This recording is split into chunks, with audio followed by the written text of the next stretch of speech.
Left to your own devices, if you don't understand psychology, if you don't understand persuasion, the truth is most outreach scripts actually train people to ignore you. Today's sales script series is how to reach out to people. I know this is one of those stumbling blocks that a lot of people have. Let's make it easy. Let's make it simple. Let's get started. First off, one of the major rules about reach out is you don't want to hype out of position. That requires you to know the position of your prospect at all times. So when you are reaching out to someone initially, they are at position 0. You don't know if they're interested. You don't know if they have a desire. You don't know if they're looking. You may say, well, if my friend posts on social media that she wants to lose weight, then she's interested in losing weight. I should reach out to her and talk to her like that. It's safer for you to assume that they're at position 0 than assume they're at any other position, because you run the risk of turning them off. You run the risk of repelling them when you over assume their position. Sometimes people post on social media just to get attention. They're not looking to eliminate whatever pain that they're supposedly professing on social media. You want to verify. Hey, I saw you post about a good shampoo. I tried a whole bunch of them. I found one that really works. Would you like me to send you more information? See, that's not assuming that you talking to them. Now, most of the times you're not going to have prospects that are already expressing an interest in what it is that you do.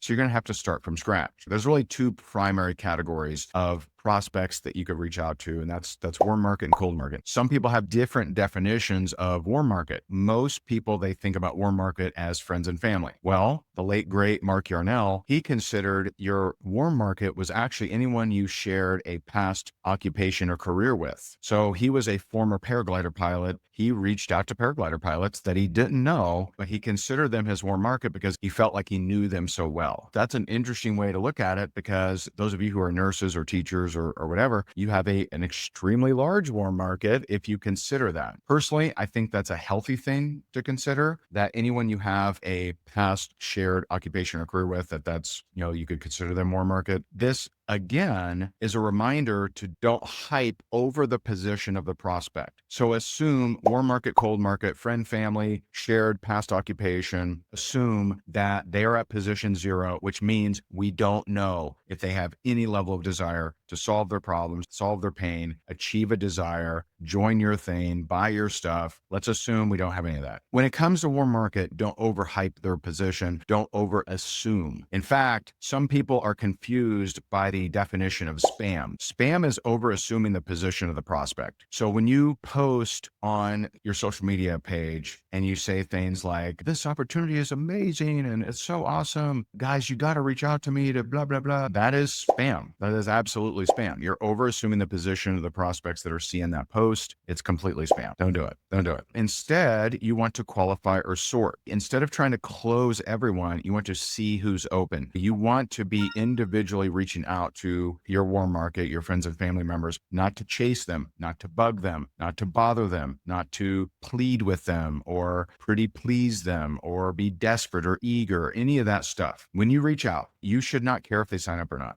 I don't care how much support you've given them. Whatever you've done in the past does not matter. It is very toxic for you to think that your friends and family members should just support you because it's a friend tax. That's very toxic. They should support you if it serves them. And that's a much healthier approach. If you have a product, service, or opportunity that actually helps them, then yeah, they should support you. They should get behind that. They should buy it. It's toxic for you to think they should just buy it anyway. With warm market specifically, you want to think about, how do they see you? Don't think about what you want. Some people get very weird around this. The company will run like an opportunity contest or something. The rep will go to everyone and talk about the opportunity, even though none of their warm market sees them as an entrepreneur or an opportunity type person. Find out what they need. Focus on them. Well, what does the great salesman do? They ask questions. They don't say, sell me this pen. They don't say, well, this pen is really amazing. It's got incredible ink and this, we'll write checks for you. And no, they say, how long you been in the market for a pen? Well, what's wrong with your existing pen? Why not just use that one? I mean, that one seems nice. What's so special about this pen? Why would you even want this pen? How long you been thinking about this pen, right? So they're going to ask questions related to the person, not to the thing you're selling. It isn't that these great salespeople they'll close every person they ever talk to. It's that they quickly find out if the person has a problem, pain, or desire they can solve. And if they don't, they quickly move on. Do they have the pain, problem, or desire that I can actually help with? If not,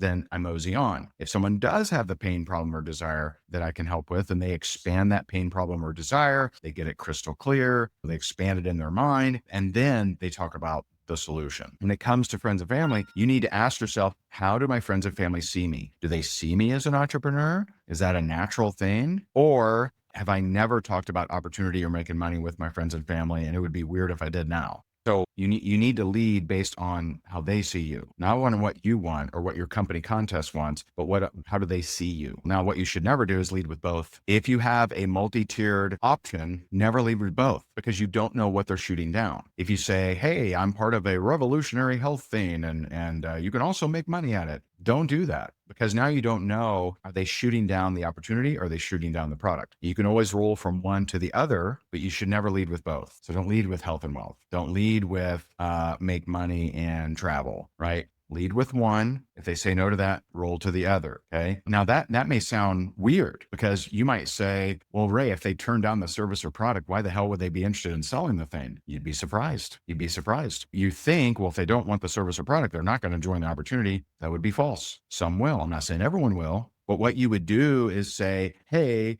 are you open to taking a look at the service or product? And they say, nah, that's just not me. You say, okay, cool, no problem. Hey, are you looking to make some extra money? Because this industry is exploding and so many people are buying this product or service. And, if I showed you how, would you want to make extra money? See, so you can roll from one to the other. Don't lead with both. And so it might look something like this. Hey there, you may or may not know this, but I am a rep for a company that helps with blank, helps people make extra money on social media, helps people save on travel, helps people have more energy. Be very aware to not be too descriptive in this first approach.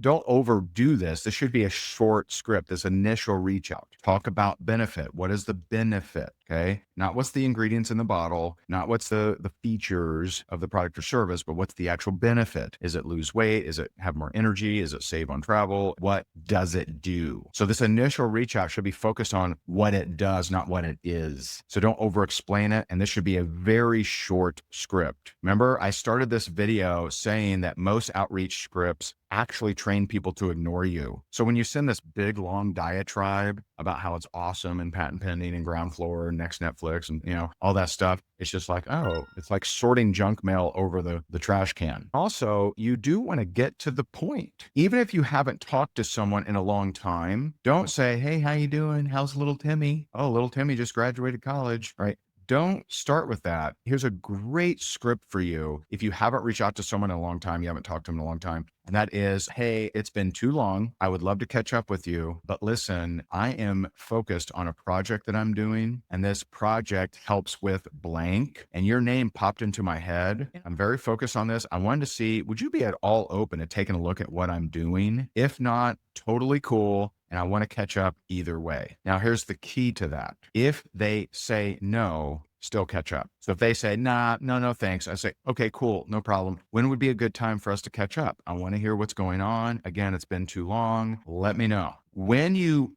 build rapport after they said no, it's very powerful. When you attempt to build rapport before you ask the question, it seems underhanded. It seems a little shady. It's not very good. Some example scripts, I already told you one, right? Number two, just a standard friends and family. Hey, you may or may not know this, but I'm a rep of a company that helps with blank. Would you be open to taking a look at what it is that we're doing? And use that word we. We doesn't mean your team. It means the company you're a part of, right? Because most of you are reps of companies. So would you be at all open to taking a look at what it is that we're doing? Keep in mind, I would use open, not interested, because interested is very easy to say no to. No, I'm not interested. That's very natural. No, I'm not open kind of feels weird, icky. No, thanks. Use the word open, not interested, at least in this scenario. And if they say no, say, oh, cool, no problem. Don't say, well, why not? What's wrong with you, right? What don't you like?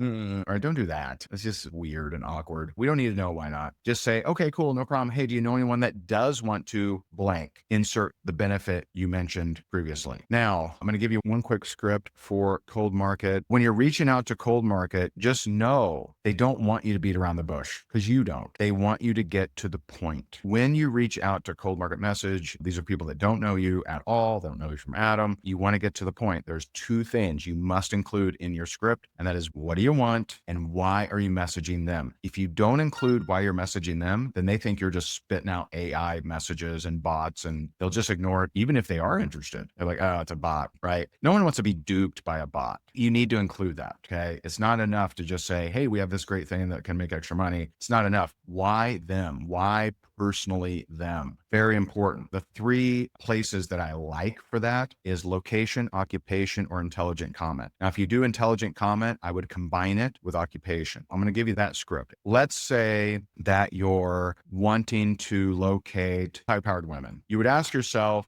what gurus do high-powered women follow? Intelligent comment cold market approach would be you would go to those pages on a consistent basis and you would look for intelligent comments. And when you see an intelligent comment, you click it, you look at their profile, you see what their occupation is, and then you send a message congruent with their intelligent comment and their occupation. I had a girl on my team when she was 21 years old. I taught her that method. She did it and she first hit $10,000 a month at the age of 21. She just reached out to strangers using intelligent comment and occupation combination, and she built a very serious business, very impressive business. What is the intelligent comment occupation combination, right? That's where you look on these pages that the type of person you're wanting to target would follow. Now, some of you do this with Tony Robbins or maybe Bob Proctor's page, rest in peace. Whoever would resonate with the type of person you're trying to sell to and recruit and work with, and you would look for those intelligent comments that you agree with. Now, if there's a comment that you absolutely hate and it's atrocious, don't prospect them. You don't have to prospect everybody. And so you'd reach out and you'd say, hey, I saw your post on Maria's fan page and I agree with you 100%. I thought it was so well said. I also see that you're a realtor. We actually happen to help realtors make extra money that doesn't interfere with what they're currently doing. Would you be open to taking a look at what it is that we're doing? You're perfectly saying, what do you want and why them? Very powerful combination. And oh, by the way, you're giving them a compliment. Well, you're actually building that in. With that approach, you're building in, hey, I really liked your intellectual comment that you made. It was a very smart comment. I agree with 100%. That's a good foot forward. That's a good thing. Now, if they don't respond to you, move on. No big deal. You're gonna have plenty of that. Believe me. We don't got time to just send endless,